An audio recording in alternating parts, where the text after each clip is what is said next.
Now that we've talked a little bit about what citation managers do and how they function, I'm going to go over some of the things I want you paying attention to as you explore them.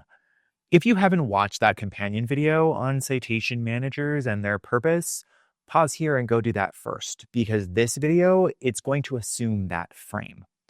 What I'm asking you to do here is not find the perfect citation manager, because one doesn't exist, and goodness knows I have tried to find it.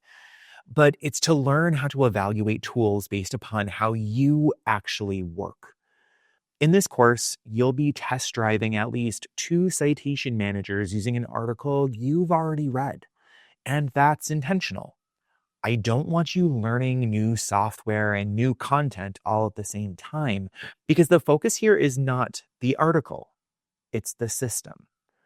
As you try out different citation managers, I want you paying attention to a few different things, and not in an abstract way, but in a very concrete, lived kind of way.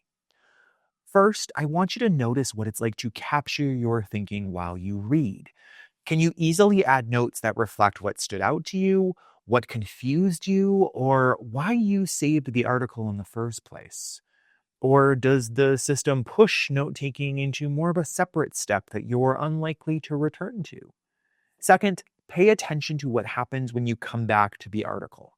Can you quickly see what you thought the first time you read it?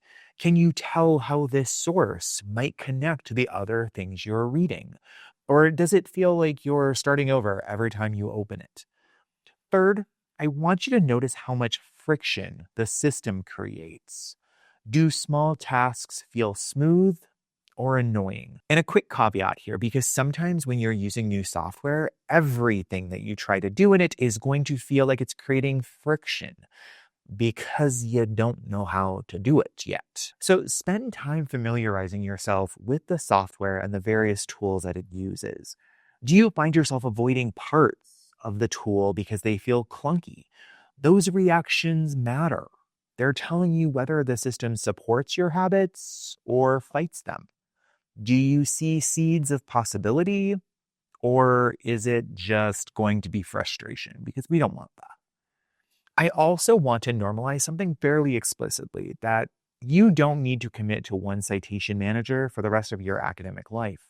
Switching tools is normal and fairly easy. I've done it myself multiple times.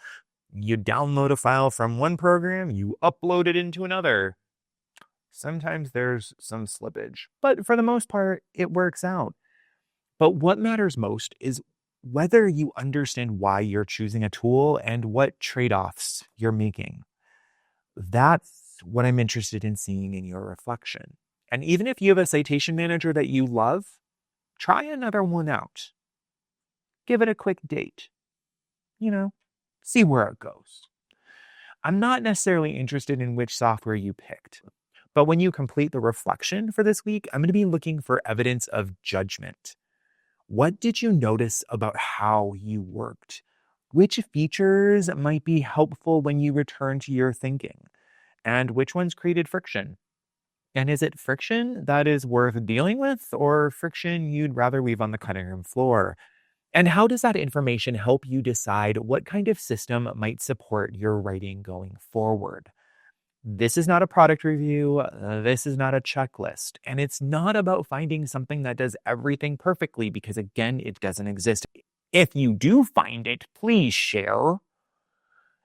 This is more about learning how to make deliberate choices about the systems that sit around your writing, because those choices will matter much more than the specific software you use this semester.